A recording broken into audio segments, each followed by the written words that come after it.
Taigi, priimti komitetų pasiūlymai. Padidinti jaunimo laisvalaikio centro veiklos programos finansavimą iki 47,7 tūkstančio litų.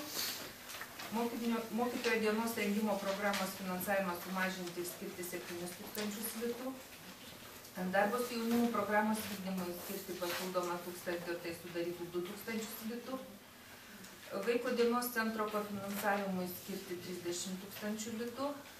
Perskirstyti sveikatos plėtros programos kaimo bendruomenių sveikatos punktuose išlaidas 16 tūkstančių litų palikti šių punktų išlaikymui ir 24 tūkstančius litų skirti pirminių sveikatos priežiūros centro patalpų optimizavimo programai, gerinant pacientų aptarnavimo kokybę.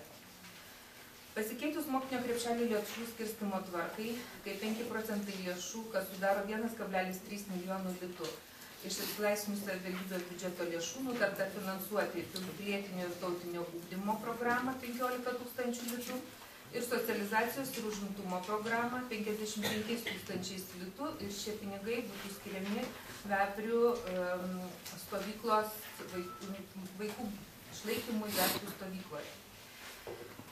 Nes šiemet švietimo ministerija pinigų socializacijai ir užimtumui neskyrė.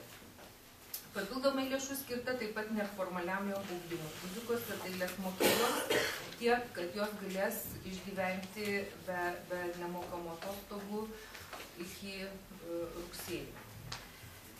Toliau nutarta, kad iš administracijos direktoriaus rezervo papildomai skirti 50 tūkstančių lėšų litų socialinės paramos išlaidoms, teikiamas iš savivaldybės biudžeto, 20 tūkstančių skirti žmonių su negalia socialinės integracijos programai papildomai ir 50 tūkstančių smulkaus ir vidutinio verslo fondo programų finansavimui. Kam neužteko? Nerasta galimybės padidinti lėšas kaimo kelių priežiūrai. Kelių priežiūra nutarta paskirti prioritetinėms sritims ir atsiradus papildomų lėšų bus pirmumo tvarka skirta šios lėšos keliams prižiūrėti. Nepritarta programos prevencija finansavimo didinimui, nes šiuo metu ruošiama visuomenės saugumo didinimo programa, kur ateis tikrai nemažos lėšos ir prie jų savivaldybė taip pat turės prisidėti. Administracijos direktoriaus rezervo lėšų panaudojimo ataskaita bus pateikta kartu su direktoriaus metinė veiklos ataskaita. Vykstant diskusijoms dėl biudžeto projekto, buvo pasiūlyta įvertinti kai kurių savivaldybės administracijos sudarytų ūkio objektų priežiūros sutarčių mokamų mokesčių tikslingumą. Todėl siūloma kaimo reikalų ir ūkio komitetams išanalizuoti gatvių apšvietimo ir šiluminių mazgų priežiūros sutartis, taip pat šiuo metu taikomus komunalinių atliekų išvežimo tarifus. Kiek žinome, neoficialiais keliais, kad šie tarifai didėja, pasižiūrėti yra tam tikrai realus pagrindas. Sveikatos ir socialinės apsaugos komitetui siūloma išnagrinėti kaimo bendruomenių punktų išlaikymų skiriamų lėšų panaudojimą prieš tai atlikus vidaus auditą. Biudžetas neišsprendžia visų metinių poreikių, numatyta finansuoti apie 90% reikalingų lėšų ir nežiūrint sumažinto darbo užmokesčio, nefinansuojamų atskirų programų, kaip matote, nevyriausybinių organizacijų, įvairių įstaigų programos buvo nepateko į biudžeto projektą atskiromis eilutėmis ir jų finansavimas, kol kas yra abejotinas. Biudžetas, tikimės, bus papildytas, kai vyriausybė kompensuos planuotų ir nesurinktų pajamų mokesčio išlaidas, nesurinktą mokestį, o tai sudarė virš 5,5 milijono litų. Kokia tiksli suma gali ateiti į rajono biudžetą, kol kas nėra aišku. Aišku, ko gero nebus tokia, kokia ir buvo nesurinkta mokesčiais, bet kad ir keli papildomi milijonai iš tiesų bus be galo svarbus. Dabar apie savivaldybės skolas, kurios yra tikrai labai visiems skaudulys problema. Tai savivaldybės finansiniai įsipareigojimai bankams sudaro 14 380, tai yra 14 milijonų 385 tūkstančius litų. Įsipareigojimų už lizingo būdu įsigytus automobilius sudaro 148. tūkstančius litų. Kreditinis įsipareigojimus už atliktus ilgalaikio materialio turto remonto ir rekonstrukcijos darbus sudaro 2 914,6 tūkstančio lito. Kreditinis įsiskolinimas už projektinę dokumentaciją sudaro 476 tūkstančius litų, už miesto aplinkos priežiūrą 573,3 tūkstančio litų, autobusų parkui mes skoliname 966,5 tūkstančio litų. Finansiniai įsipareigojimai bankams, kaip jūs matome, tai yra planuojami savivaldybės biudžete. Dalis už atliktus darbus įsiskolinimų bus apmokėta iš valstybės investicijų programos lėšų. Pagrindinis galimas įsiskolinimų padengimo šaltinis, tai yra kompensuotos nesurinktų mokesčių lėšos.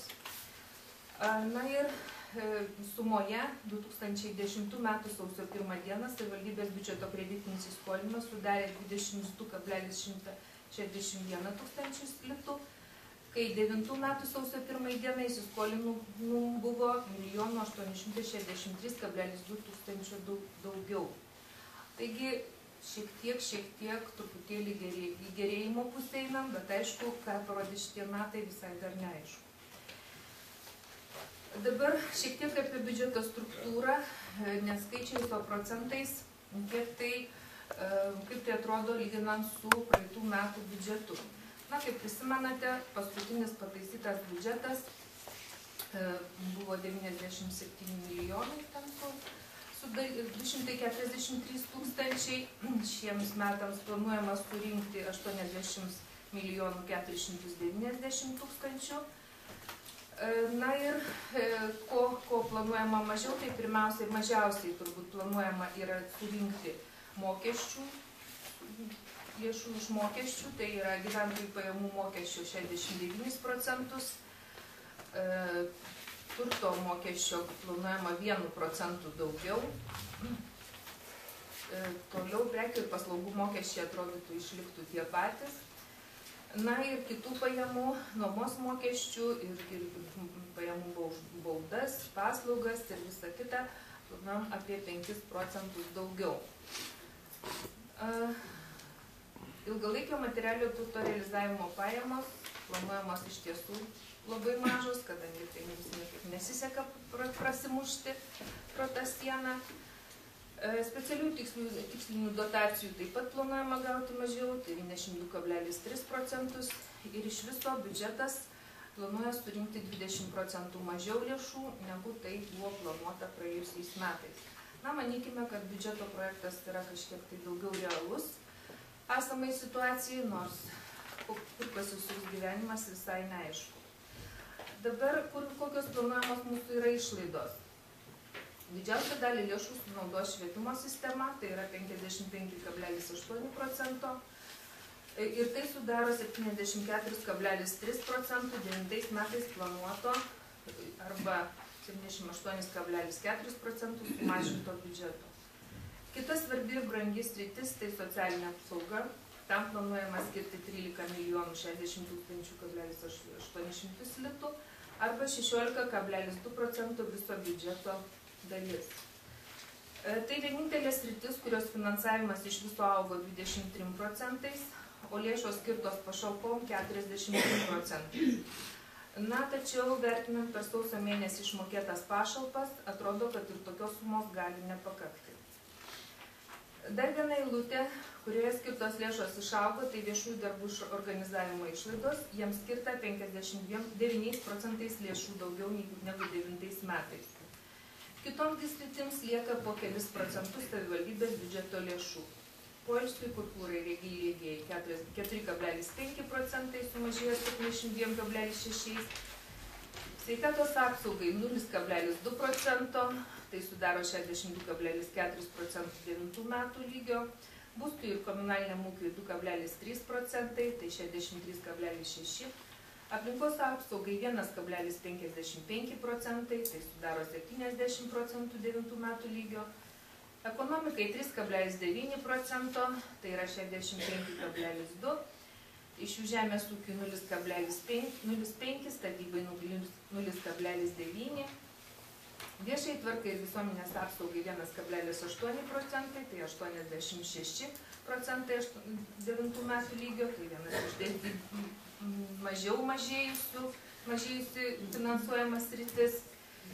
Ir bendros valstybės paslaugos suvalgys 11,5%.